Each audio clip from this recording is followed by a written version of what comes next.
Check 1, 2, 3. Can you hear me from up here? Okay. Hey, while you're over there,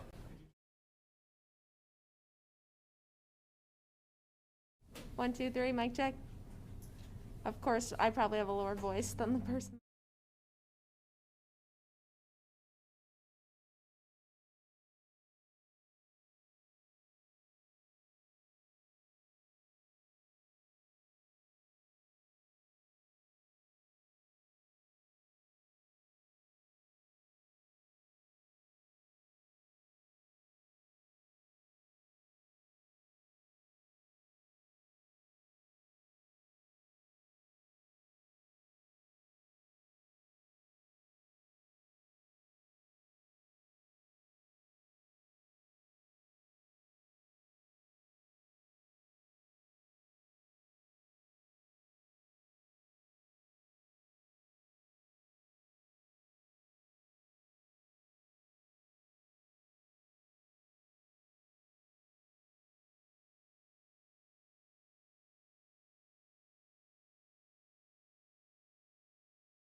Sorry. All right. And we'll double check after this. All right. yeah, we had our the shop is set up. Andrew's bag with like I had like camera battery and some cables. So what happened was is when they made it doesn't seem that bright here, does it? No, not really, no. Well, with the lights now. Yeah, I suppose. I could have swore the lights turned up high on all of them. So what happened was is where we were out there, you know, at one point we had this slider in the bus spot. Nope, that's the sensor. It's the programming, but. Our backpack was on the sidewalk, and it was gone. But there was like no foot traffic or anything. I mean, not to say that no one. Would I be able to get you to stand right here, so I could just, You wanna test it? yeah, I'm just gonna get it going in the right spot here. I remember Chris is taller than me, so Yeah. there he is.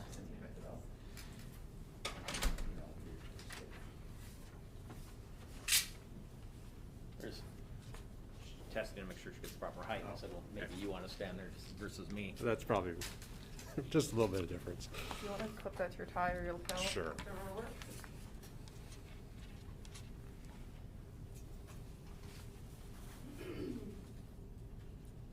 Does this thing rotate or no?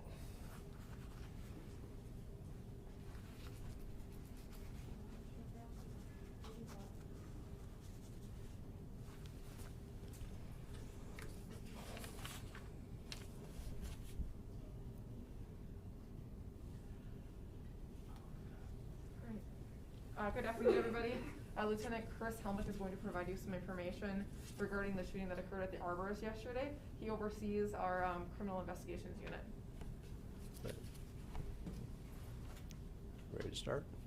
Okay. Thanks, Jess. All right, I'm going to read a statement about yesterday's incident. Yesterday, on Sunday, January 24th, Fargo police officers responded to a shooting that occurred at the Arbors, which is located at 704 23rd Street South at 9:55 a.m. Witnesses stated that a female victim had been injured and transported away from the scene prior to the arrival of officers. Shortly after, officers were notified by a local hospital that a female with gunshot wounds had been dropped off. That female was identified as Ophelia Quay, 24 years old of Fargo. At the hospital, security video helped detectives identify a male that was with Quay. This male was identified as Jerome Wessa Kuhn. Kuhn left the hospital prior to officers arriving on scene. Ophelia's injuries at this time do not appear to be life-threatening, and no further information regarding her condition will be released. The vehicle suspected of transporting Quay to the hospital was located abandoned in the 2500 block of Villa Drive South by a Fargo officer. Kuhn was found hiding in another vehicle in the same parking lot. A firearm was also recovered at the scene. Kuhn was detained at that time and brought to the department for questioning.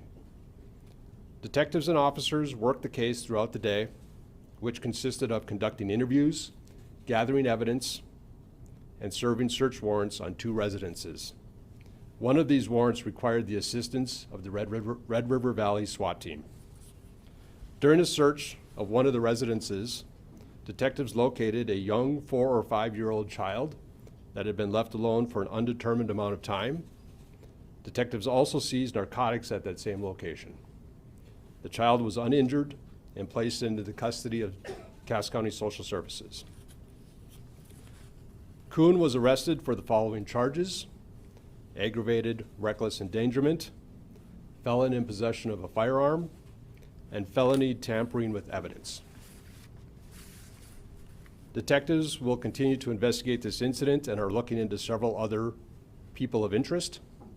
We believe there were multiple people involved with this incident, but we don't know the exact nature or motive yet.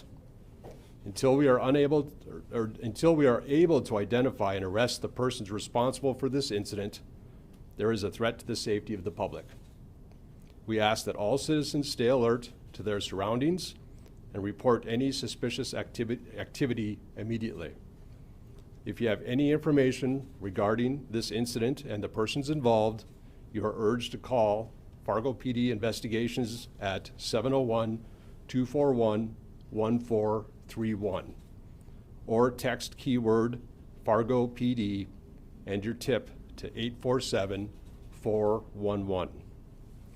The Fargo Police Department would like to thank the property management of the Arbors for their assistance and cooperation throughout the initial investigation. The Fargo PD is thankful for the community's ongoing interest in assisting with our investigations to help keep the Fargo community a safe place to live, work, and visit. I will now take a few questions. Do you think Mr. Kuhn is the one who pulled the trigger and shot the woman, or do you think that is one of the other people being sought? At this point, we're not sure of that. And we're still going to be looking into that as part of the investigation. Okay. Is Mr. Kuhn and Quay, are they domestically involved, and has there been a history of violence at all? We believe that they are in a dating relationship. As far as their history, I couldn't tell you that right now. Okay. Matt? What leads you to believe that the public is in danger? Usually we don't hear that from, guys. What in this case, though, leads you to believe that? At this point, we believe that other people are involved in the shooting, and at this point, we think there were multiple people that actually fired shots.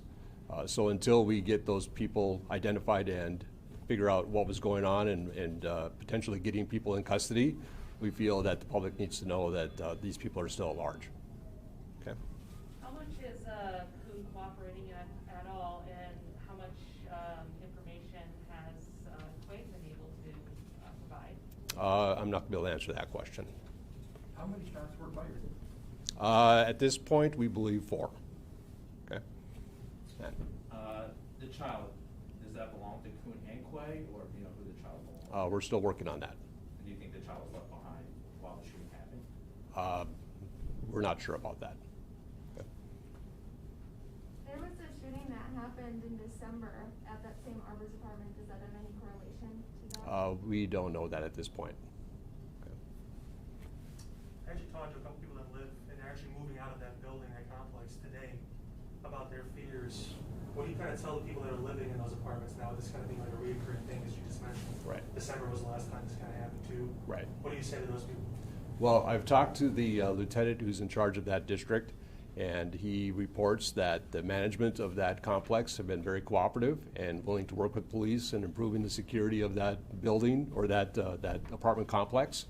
And so I think it's important that the citizens that live there know that the management is aware of the issues and the concerns, and that they're working very closely with us to address those. Okay. Matt? Any motive for the shooting, domestic, drug related? We don't know that at this point. And is Mr. Kuhn the one who actually brought her to the hospital then? Yeah, yes, Okay. yes. You said multiple people involved. Can you give a number, and also, are they still in the area, or should other people in surrounding areas be watching for them? I'm not gonna be able to answer that question for you. All right, Anything thank you else? everybody for Okay. coming. Do you have the names, Jessica? Spelling down? Yeah. Maybe you can change from the one I sent you. No,